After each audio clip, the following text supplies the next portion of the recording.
Hey everyone, it's Michael Bondi with Urban S Realty, Summerlin Realtor and Drone Pilot here. Today we are on the ground, actually, not in the air. We are going to be talking about new home construction tips and tricks and how to get the builders to speed up the building process. Is that actually possible? The purpose of this video is I've been getting a lot of comments from my subscribers on my YouTube channel, especially here in the Las Vegas Valley, that are building a brand new home, and they're like, Mike, what's going on? It's taken 9 months, it's taken a year, it's taken 2 more months than I was told. What's going on? How can we speed things up? Well, I'm hoping to address that with this video. The purpose of this video is going to be several things, from start to finish, what the process is like building a new home with me. The other process or part of this video will be how to get the builders to speed things up and how to talk to the superintendents, get the salespeople involved, and hopefully that will get you guys a little bit more information and speed things up with your build process. So the first thing is, let's go to background. My background is 18 years full-time real estate experience here in Las Vegas. Before that, growing up as a teenager in Los Angeles, I worked for several construction companies, became a journeyman plumber. So I have a little bit of background in the construction industry, which kind of separates me from the rest of the pack. So when you hire me as your realtor, when I represent you during the new home process, keep in mind, I work for you. The builders do not work for you at all. They work for the builders, obviously. Their interests are to build you a home, get paid, and have a nice day. My interest is to be your advocate and to educate you during the process. And what we're seeing now is this could be up to a year. And during that year, the first part of this obviously is finding a builder that you like, finding a lot, sorting out the paperwork, going to contract, giving them a deposit, and then after that, they'll set up your design center appointment. Keep in mind, I'm a little different than a lot of the other realtors out here in Las Vegas. My job starts day one when you contact me, and it doesn't end until we give you keys.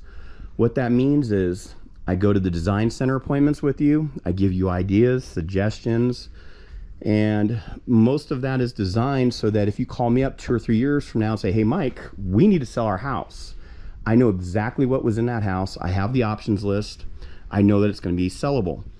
My biggest concern with a lot of people is when they are not represented and they go into this whole new build process, number one, they're overwhelmed.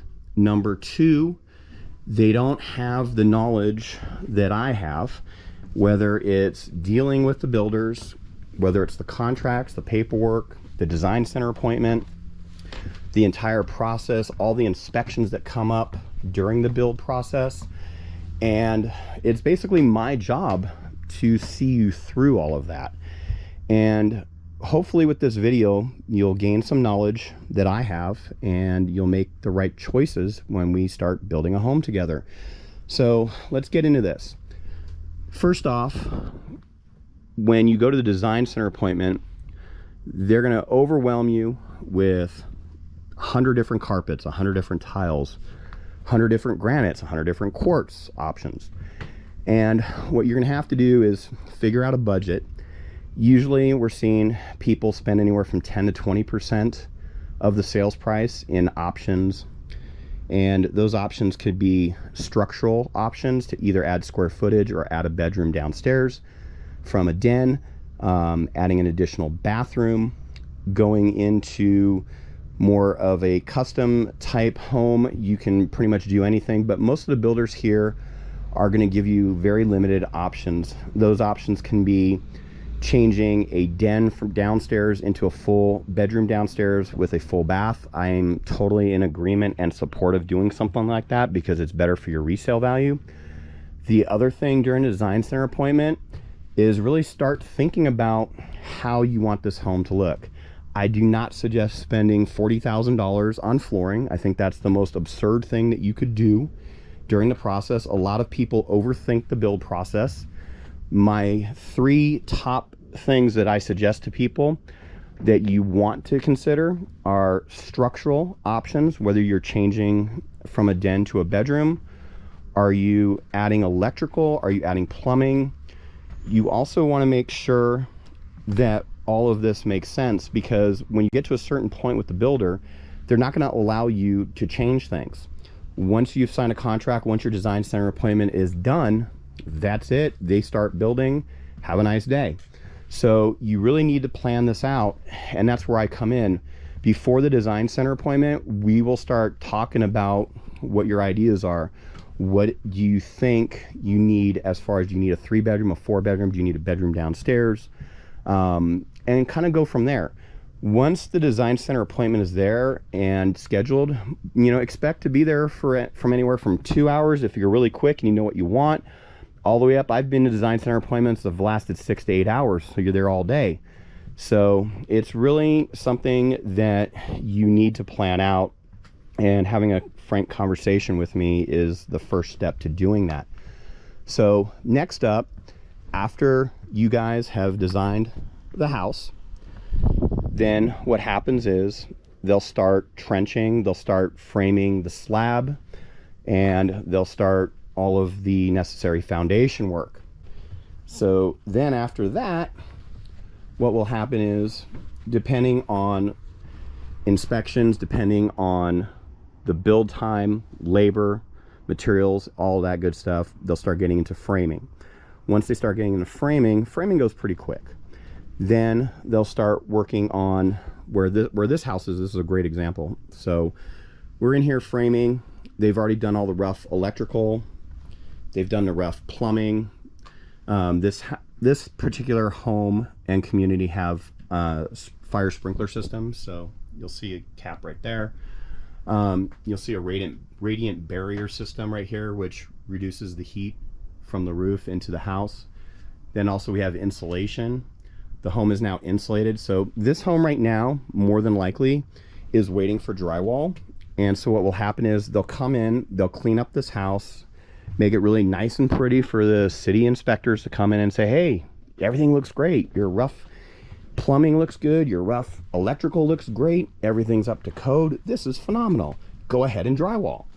So then once they give the okay to drywall, in this community, we're at KB Homes Montecito in Centennial Hills.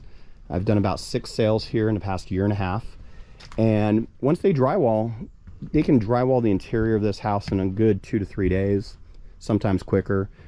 Then it goes to mud and tape. Then it goes to texturing the walls. Then after that, it's usually a good 60 days from a complete drywall assembly to doing all the finish work. So now all your finish work is basically putting in all the electrical receptors, connecting all the wires to the actual outlets, coming back in and doing, flooring options that you selected, installing bathroom fixtures, and just getting this house pretty much ready for a walkthrough. A walkthrough will occur, you'll have 2 of them with most builders. The first walkthrough is basically, hey, the house is about 95% complete, and you'll walk it with me, and we will go through with the superintendent, and that superintendent will say, hey, if there's any problems, let me know. They'll write it down, they'll do a checklist, and then what will happen is they will come back, fix everything. So during that time, when you're going to escrow, if you're paying cash or if you're doing a loan, the next 2 to 3 days, they're in the house, making this house a priority. And what they're doing is they're making touch-ups to paint, to stucco. They're going in and maybe restretching a carpet or maybe fixing a broken tile, things like that. So that's also part of the process. And towards the end, it's great. For all of you that have been having these issues as far as being delayed in construction, there's a couple things that you can do. Number one, you can reach out to your salespeople. Especially the person that actually helped you with the contract. If you have a realtor, your realtor should be the one really doing all of this. It's the realtor's job to make sure that they stay on top of the builder, maybe have conversations with the superintendent. Usually during my builds, I'm always talking to the superintendents. Always, always, always. I'm coming up to these build sites at least once a week. When I'm in a house like this that is ready for drywall, I will be in the house probably twice a week, just checking up on it, just, you know, sending my clients text messages with pictures and saying, hey, we're drywalled, great, yay. But you really need to stay on top of these people. If you're not actively participating in the build process with your realtor, or just if you have not chosen to have a realtor, if you're by yourself, you have to start engaging everybody involved in this transaction. And you have to look and just go and say, look, here's the deal. We've been waiting 2 months for drywall. What's going on? And I have that right now. I have several builds in here in Montecito right now that are at least 2 months behind. However, my clients are not in a huge rush, but at the same time, obviously, they have put deposits down. They've been part of the process for several months now. And they're like, hey, Mike, where's our home? And so that's where I come in. Start making contact with the salespeople, start making contact with the super and saying, hey, you know, what's going on here? My clients are kind of waiting it out. What are we waiting on? I just had a problem last week where we had a broken cabinet, and now that's kind of delaying things upstairs for cabinetry. So you're going to get these little problems, but once again, it's like, how do you overcome them? And for me, communication, staying on top of the builder, staying on top of the superintendent, it works. It really does help. If you have open dialect and open communication with them, you will get better results than just leaving it alone and not talking to them. Because what happens is when they don't see that you're engaged in a project, they're going to go and work on the other 6 houses or 20 houses or 30 houses, and they're just going to say, hey, you know, it is what it is, have a nice day. But if you stay on top of them, or if your realtor does, then things might work out a little bit better for you. But keep in mind, it's really imperative that you really stay on this. This is not something that you just say, I'm gonna wait 6 months and hopefully I'll have a house, or 9 months, or a year. It's extremely important during the build process to be a part of the actual process and start engaging people, start talking to people, and in that way you will get better results. The other thing too is when you go to all these pre-drywall walkthroughs or whatever other walkthroughs that you may have during the build process, go to them. Introduce yourself to the superintendent. Introduce yourself to the people that are going to be building your home. I talk to subcontractors all the time out here. Why? Because I used to do some of their jobs, so I know what they're capable of doing. I know how things work, but it's also really nice to know who's building your home. And that's also pride of ownership right there. It's pride of building your home. And a lot of these people that are in the trade industry, you know, really take pride in their jobs. So, and a lot of them are really overworked because we have a labor shortage. So you got to keep that in mind. But what I strongly suggest is always hire a realtor that's going to have your back. Because if you don't hire a realtor, then you're basically at the mercy of the builder. Once again, in the state of Nevada, the builder does not work for you. They work for themselves.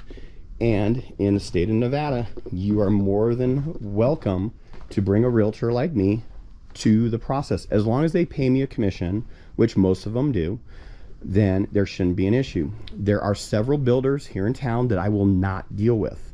I've had problems with them in the past, and I will not subject my new clients to those similar problems. So you can kind of guess when you see some of my drone footage who those builders are, because there's some builders that I highlight in my videos and some builders that I don't highlight in my videos.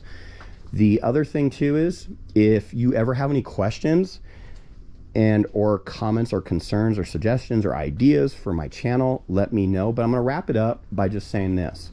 You know, this is a process, and unfortunately, because we're post-COVID now, we're still seeing supply chain issues. We're still seeing a lot of labor shortage problems. So just keep that in mind if you're going to build new. I think the next couple of months are going to be very interesting when we check out higher interest rates, see how many buyers are going to come back into the process of buying a home. We're also going to see a lot of good deals from the builders, because we are actually seeing that right now. We're seeing a lot of good deals here in Las Vegas. Just give me a call or shoot me a text or shoot me an email. or reach me on the channel and I can tell you a little bit more about that. But I'm hoping that this video helps you a little bit to understand the process a little bit better. But once again, if you have any questions, as long as you're not working with an existing realtor, I can't legally interfere in that transaction. But if you're like, hey Mike, I'm thinking of buying a new home, can I get your advice? Absolutely. The call, the advice, the time, all that is free. And I'd love to talk about all this stuff and figure things out for you. So I will leave that as the ending of this video and hope all of you enjoyed it. And if you have any questions, be sure to leave me a comment below. Also hit that like button and subscribe to my channel. I've got a lot of good videos coming up in the next couple of weeks for you. Bye.